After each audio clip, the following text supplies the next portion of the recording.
Now, O Lord my God, you have made me king instead of my father David.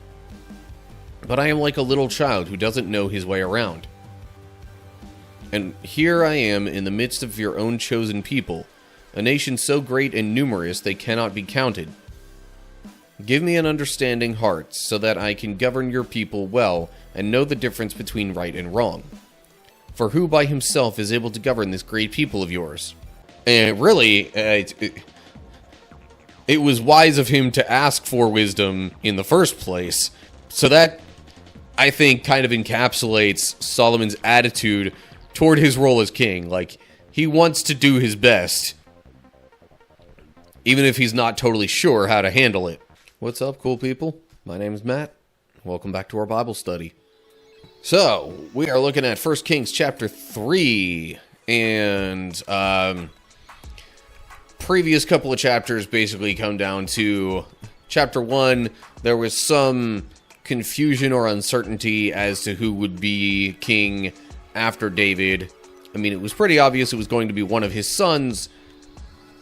His oldest thought it would be him, kind of did some stuff assuming that it would be him, but that's not who David wanted as the next king. So then he has to make all these grand gestures to show everybody, no, I want Solomon to be king, not Adonijah. And then there's a little bit of unfinished business, we'll call it, in chapter 2, that David kind of communicates with Solomon and says, look, here's what happened. It's up to you how to handle it, but what these people did wasn't exactly great. And you don't have to be nice to them just because I made an agreement. And then we get to this chapter here. So let's hop in. 1 Kings chapter 3. Solomon made an alliance with Pharaoh, the king of Egypt, and married one of his daughters. He brought her to live in the city of David until he could finish building his palace and the temple of the Lord and the wall around the city. At that time, the people of Israel sacrificed their offerings at local places of worship, for a temple honoring the name of the Lord had not yet been built. Solomon loved the Lord and followed all the decrees of his father David, except that Solomon too offered sacrifices and burned incense at the local places of worship. The most important of these places of worship was at Gibeon, so the king went there and sacrificed 1,000 burnt offerings. That night the Lord appeared to Solomon in a dream, and God said, "What do you want? Ask and I will give it to you." Okay, so Solomon makes an alliance with Pharaoh, which is interesting since, Egypt was where all the Israelites had fled from to get to the Promised Land, which is just called Israel at this point.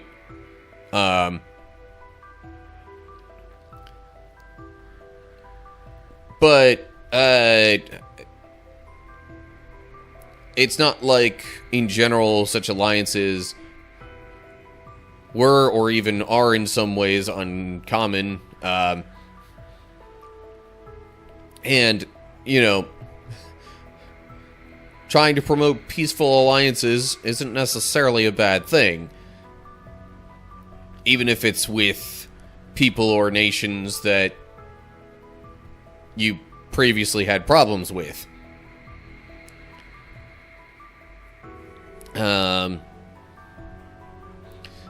And at this point, the temple wasn't built yet.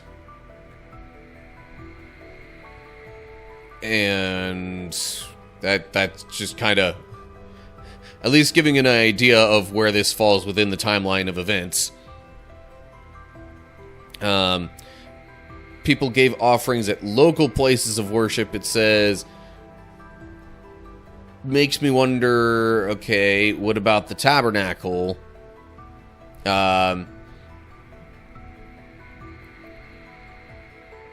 But maybe this is just talking about some of the more common offerings. I think, like, the big yearly feasts and festivals and things like that, I'm pretty sure we're still supposed to be held at the tabernacle or around there, but it could also be the case that they like, as the temple was being built, maybe they kind of said, okay, let's not make use of the tabernacle so that there's, like, no confusion once the temple is built as to where people are supposed to go. I don't know exactly what I don't know exactly what's going on with the tabernacle in this whole situation. But anyway, so in line with these kind of local places, and people, because of people, you know, just commonly using these local places of worship to make their offerings and stuff, I guess Solomon didn't really see an issue with doing his offerings at a specific spot in Gibeon. But again, like, you would think if the tabernacle was established, that would have been the place to go. But it doesn't mention it here. But there shouldn't really be any confusion about that once the temple is built.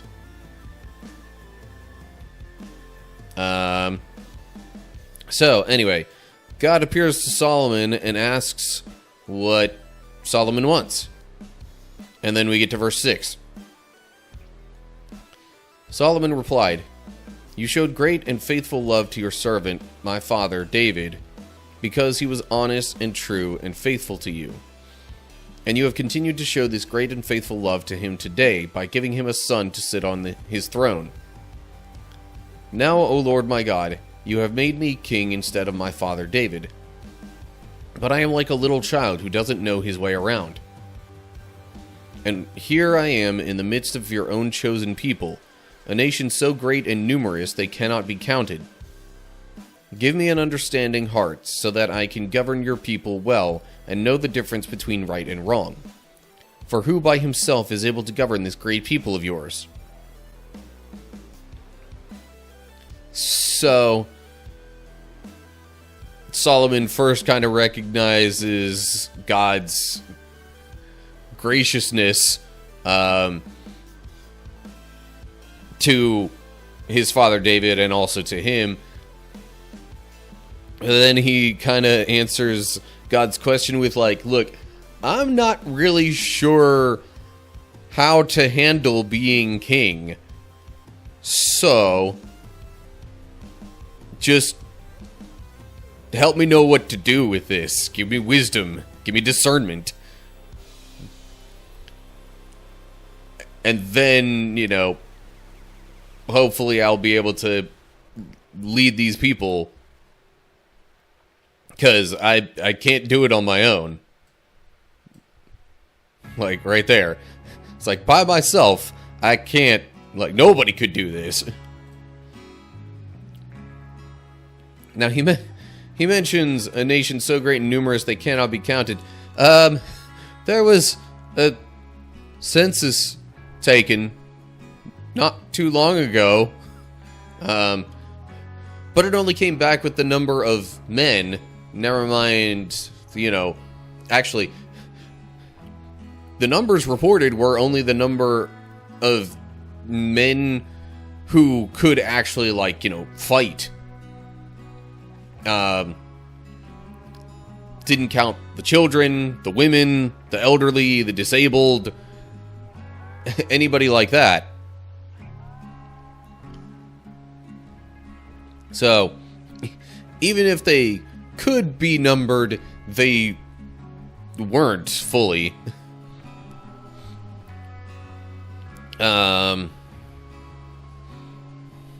Also, I mean, there was stuff about the way that census was taken that was wrong, and I actually bit of a tangent. I came across some more insight on that.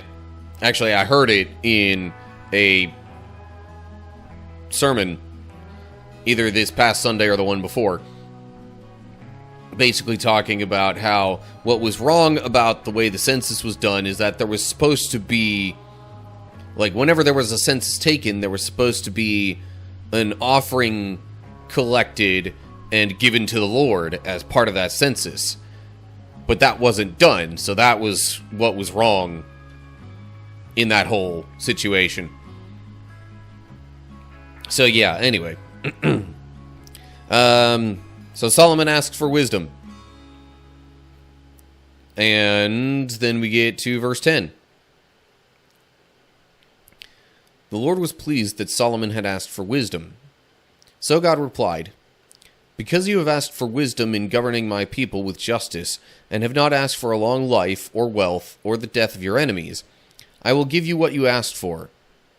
I will give you a wise and understanding heart, such as no one else has had or ever will have.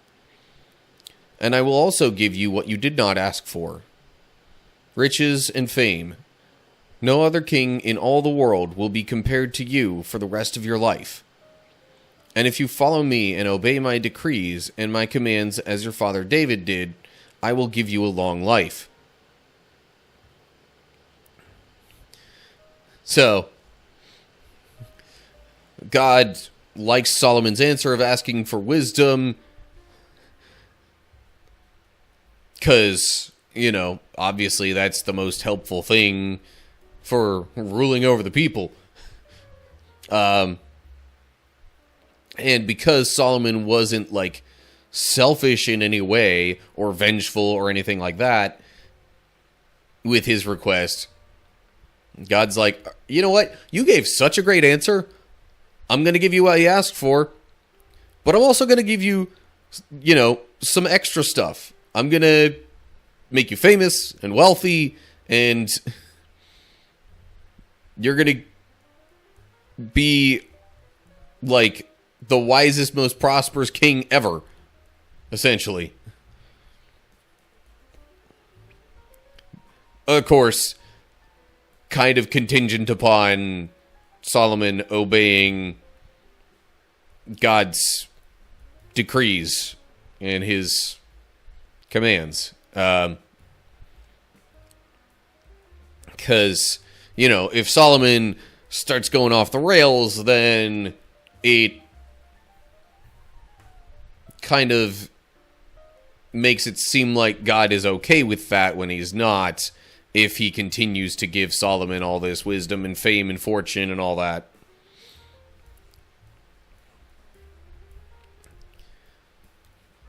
So, I will say, technically, and this might be an important note for later in other chapters, technically, Solomon asks for wisdom specifically in governing and ruling over God's people. He does not ask for just generalized wisdom in all situations in life. So, if and when we come across, because we inevitably will, situations where it seems like Solomon makes a not-so-smart choice, that's going to be an important detail to note. Because it's not necessarily saying here that Solomon was given just overall wisdom in everything, but specifically how best to, rule over God's people. Okay, verse 15. Then Solomon woke up and realized it had been a dream. He returned to Jerusalem and stood before the ark of the Lord's covenant, where he sacrificed burnt offerings and peace offerings. Then he invited all his officials to a great banquet. Pretty self-explanatory there. It does make me wonder if some of those burnt offerings that he wound up sacrificing there in Jerusalem were originally going to be sacrificed at Gibeon, where he had been. But then he woke up and realized that, oh, wait. I should be doing this where the Ark of the Covenant is. So then we get to verse 16. Sometime later, 2 prostitutes came to the king to have an argument settled. "Please, my lord," one of them began. "This woman and I live in the same house. I gave birth to a baby while she was with me in the house. 3 days later, this woman also had a baby. We were alone. There were only 2 of us in the house. But her baby died during the night when she rolled over on it. Then she got up in the night and took my son from beside me while I was asleep. She laid her dead child in my arms and took mine to sleep beside her. And in the morning, when I tried to nurse my son, he was dead. But when I looked more closely in the morning light, I saw that it wasn't my son at all." So, okay. We've got 2 women with babies born fairly close to each other. Both in, the timing of their births and in, where, the physical location of where they were born. They were literally within the same house. And the one woman is like, okay, look, my son was fine, but hers had died. But then I woke up one morning and found I had her dead son and she had my living son.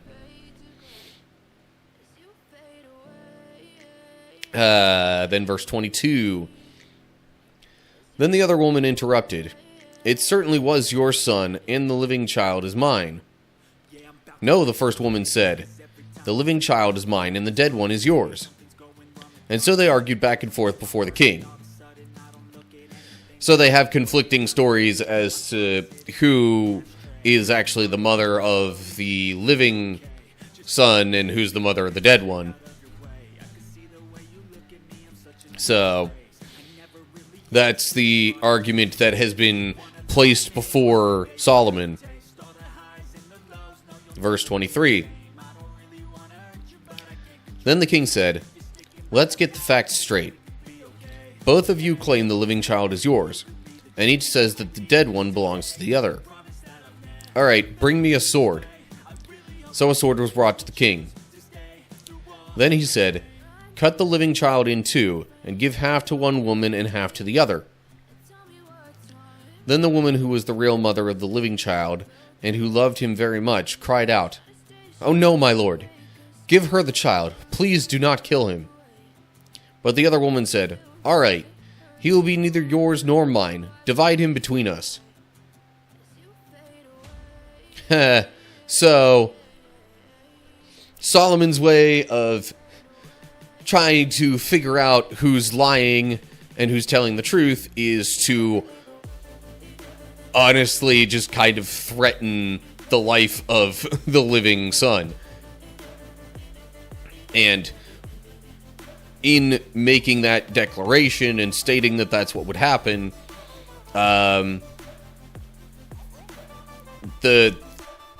their true motivations are kind of revealed here.